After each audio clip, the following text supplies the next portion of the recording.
তেরোই জানুয়ারি 2026 ঢাকা সেনানিবাস একটি সাক্ষাৎ হলো।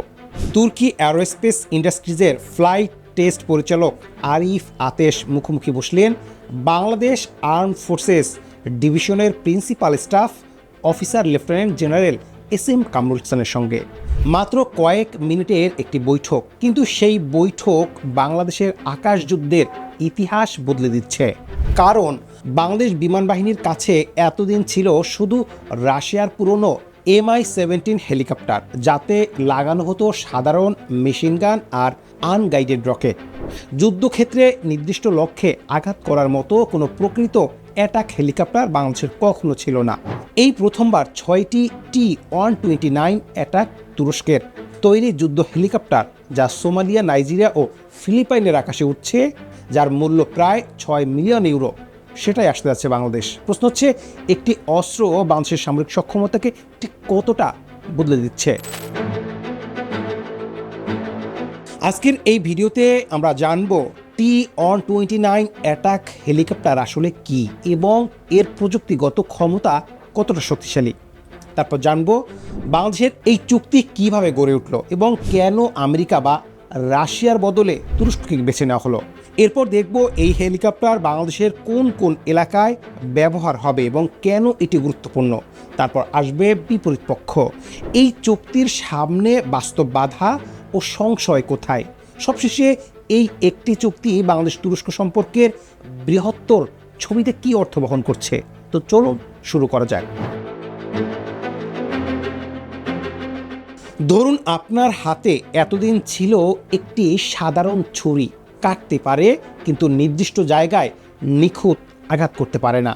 এখন আপনাকে দেওয়া হলো একটি লেজার গাইডেড অস্ত্র, যা ঠিক যেখানে চান সেখানেই আঘাত করতে পারবে। T-129 অ্যাটাক ঠিক এই পার্থক্যটাই তৈরি করেছে বাংলাদেশের আকাশযুদ্ধে।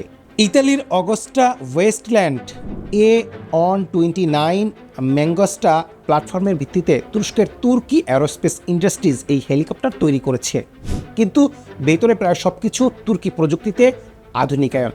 দুটি LHTEC CTS-800 turbo shift engine একসাথে প্রায় 2746 হর্স পাওয়ার তৈরি করে এবং সর্বোচ্চ গতি ঘন্টায় 281 কিলোমিটার। সবচেয়ে গুরুত্বপূর্ণ হলো এই হেলিকপ্টার গরম এবং আর্দ্র আবহাওয়ায় উচ্চ তাপমাত্রায় কার্যকরভাবে চলার জন্য ডিজাইন করা, যা বাংলাদেশের আবহাওয়ার জন্য পুরোপুরি আদর্শ।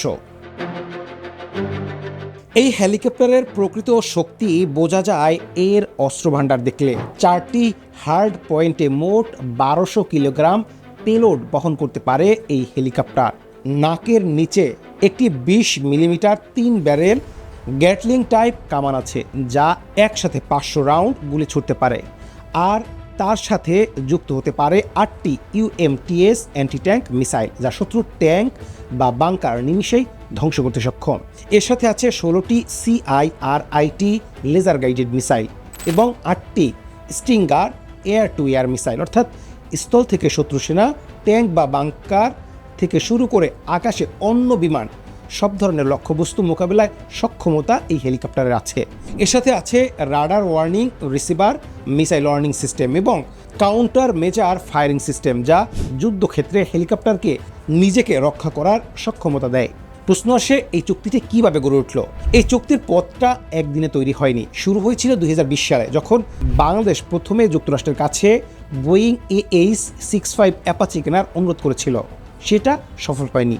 2021 সালে রাশিয়ার কাছে MIL Mi-289E নাইট হান্টার কেনার চেষ্টা হয়েছিল, সেটাও আটকে গিয়েছিল। তুরস্কের সাথে এই চুক্তি তাই বাংলাদেশের তৃতীয় প্রচেষ্টা সফল হতে চলেছে। বিশ্লেষকদের মতে রাজনৈতিক কারণেই AH-64 অ্যাপাচি এর বদলে T-129 বেছে নেওয়া হয়েছে, কারণ মার্কিন অস্ত্র কেনার ক্ষেত্রে রপ্তানি নিয়ন্ত্রণ ও রাজনৈতিক শর্ত অনেক বেশি কঠোর। এই বিষয়টি বাংলাদেশের জন্য সবচেয়ে গুরুত্বপূর্ণ ছিল।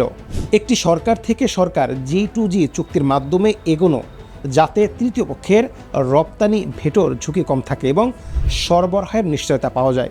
মোট প্রায় 600 মিলিয়ন ইউরো ডলারের এই চুক্তিতে শুধু হেলিকপ্টার নয়, এর সাথে থাকছে হিসরা ও প্লাস মাঝারি পাল্লার আকাশ প্রতিরক্ষা ব্যবস্থাও। যা রকেটসান ও অ্যাসেলসানের তৈরি। এই হেলিকপ্টার বাংলাদেশের ঠিক কোথায় ব্যবহার করা হবে?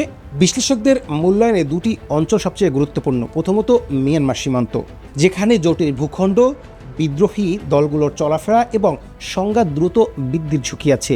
এই অঞ্চলে নিরবিচ্ছিন্ন সামরিক নজরদারি ও দ্রুত প্রতিক্রিয়ার জন্য T-129-এর মতো হেলিকপ্টার অত্যন্ত মূল্যবান। এর সেন্সর সুইট দীর্ঘ সময় আকাশে অবস্থান করে গোয়েন্দা তথ্য সংগ্রহ করতে পারে। দ্বিতীয়ত চট্টগ্রাম পাহাড়ি অঞ্চল, যেখানে বিচ্ছিন্নতাবাদী কার্যক্রম এবং অসমমাত্রিক হুমকি দীর্ঘদিনের সমস্যা। এখানে স্থলবাহিনীর সাথে যুদ্ধ হয়ে এই হেলিকপ্টার সরাসরি সামরিক সহায়তা দিতে পারবে।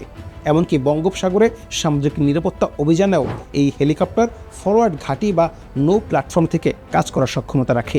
এই হেলিকপ্টারের প্রতি আস্থার একটি বড় কারণ হলো রপ্তানির ইতিহাস। T-129 ইতিমধ্যে নাইজেরিয়া ও ফিলিপাইনের কাছে 6টি করে ইউনিট বিক্রি হয়েছে। সোমালিয়াতেও এই হেলিকপ্টার ব্যবহৃত হচ্ছে। অর্থাৎ বাংলাদেশ হবে এই হেলিকপ্টারের চতুর্থ রপ্তানি গ্রাহক। বিশ্লেষকদের মতে এই হেলিকপ্টারের সবচেয়ে বড় আকর্ষণ হলো মার্কিন AH-64 অ্যাপাচি বা ফ্রান্স জার্মানির টাইগার হেলিকপ্টারের তুলনায় অনেক কম দামে উচ্চ কার্যক্ষম একটি বিকল্প। প্রতিটি T-129-এর আনুমানিক মূল্য 45 থেকে $60 মিলিয়ন মধ্যে, যা কনফিগারেশন ও সহায়তা প্যাকেজের উপর নির্ভর করে। এর সাথে তুরস্ক প্রযুক্তি হস্তান্তর ও রক্ষণাবেক্ষণ সহায়তা দিতে রাজি, যা এই চুক্তির একটি বড় আকর্ষণ। কিন্তু এই উজ্জ্বল চিত্রের পেছনে কিছু বাস্তব প্রশ্ন আছে। প্রথম বিষয় হলো ইন্টিগ্রেশন চ্যালেঞ্জ। বাংলাদেশ বিমান বাহিনীর এতদিন কোনো প্রকৃত অ্যাটাক হেলিকপ্টার পরিচালনার অভিজ্ঞতা ছিল না। তাই নতুন প্রশিক্ষণ, রক্ষণাবেক্ষণ অবকাঠামো এবং অপারেশনাল ডক্ট্রিন তৈরি করতে সময় লাগবে। দ্বিতীয়ত, এই চুক্তি এখনও সম্পূর্ণ চূড়ান্ত নয়। একটি নিবেদিত সংগ্রহ কমিটি প্রক্রিয়াটি তদারকি করছে এবং ঢাকা একটি খসড়া বাংলাদেশ তুর্কি ডিফেন্স কোঅপারেশন ফ্রেমওয়ার্ক এগ্রিমেন্ট আঙ্কারায় পাঠিয়েছে অনুমোদনের জন্য, অর্থাৎ চূড়ান্ত স্বাক্ষর এখনও বাকি। তৃতীয়ত, 2027 সালের মধ্যে ডেলিভারির লক্ষ্যমাত্রা রাখা হয়েছে, কিন্তু এটি নির্ভর করছে চুক্তির পূর্ণ চূড়ান্তকরণ, উৎপাদনের সময়সূচি এবং প্রশিক্ষণ ব্যবস্থার উপর। কোনো নিশ্চয়তা নেই যে এই সময়সীমা ঠিক বজায় থাকবে। এই T-129 চুক্তিটি বিচ্ছিন্ন কোনো ঘটনা নয়, এটি একটি বড় কৌশলের অংশ। বাংলাদেশ বিমান বাহিনী একই সময় ইউরোপের ইউরোফাইটার টাইফুন যুদ্ধবিমান কেনার লেটার অফ ইন্টেন্ট স্বাক্ষর করেছে এবং সেই ডেলিভারির লক্ষ্যমাত্রাও 2027। বিশ্লেষকদের মূল্যায়ন অনুযায়ী এই দুটো চুক্তি একসাথে দেখলে বাংলাদেশের একটি স্পষ্ট কৌশল বোঝা যায়। আয়তন ও পরিমাণের জন্য চীন, উদ্ভাবন ও প্রযুক্তির জন্য তুরস্ক এবং ইন্টার অপারেটির জন্য পশ্চিম, এই তিন দিক থেকে একসাথে এগিয়ে যাওয়া। অর্থাৎ প্রথম ব্যাচের হিসরা ও প্লাস আকাশ প্রতিরক্ষা ব্যাটারি 2026-এর শেষ নাগাদ এবং দীর্ঘ পাল্লার সাইপার ব্যবস্থা 2027-28-এর মধ্যে আসার সম্ভাবনা আছে। অর্থাৎ একটি সম্পূর্ণ প্রতিরক্ষা করিডোর তৈরি হচ্ছে মধ্যপ্রাচ্য থেকে দক্ষিণ পূর্ব এশিয়া পর্যন্ত, যার একটি গুরুত্বপূর্ণ বিন্দু বাংলাদেশ।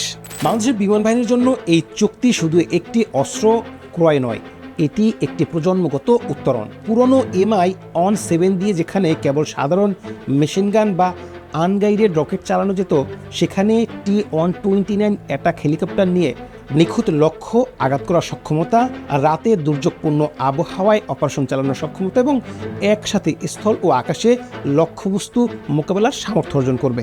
তুরস্ক একই সাথে ইতালির কাছ থেকে এই হেলিকপ্টারের মূল ডিজাইন নিয়েছিল, তারপর নিজেদের প্রযুক্তি যুক্ত করে আজ এটি বিশ্বের 4টি দেশে রপ্তানি করেছে। বাংলাদেশ এখন এই হেলিকপ্টারের গ্রাহক হচ্ছে, কিন্তু একই সাথে তুরস্কের সাথে চট্টগ্রাম, নারায়ণগঞ্জে যৌথ অস্ত্র কারখানার আলোচনা চলছে। প্রশ্নটা হলো, আজ যে দেশ ক্রেতা, আগামী দশকে সেই দেশ কি একইভাবে নির্মাতা হতে পারবে? আকাশে যখন প্রথম T-129 অ্যাটাক উড়বে বাংলাদেশের পতাকা নিয়ে, সেটাই হবে শুধু একটি নতুন হেলিকপ্টারের আগমন নয়, সেটা হবে একটি নতুন সামরিক দর্শনের সূচনা।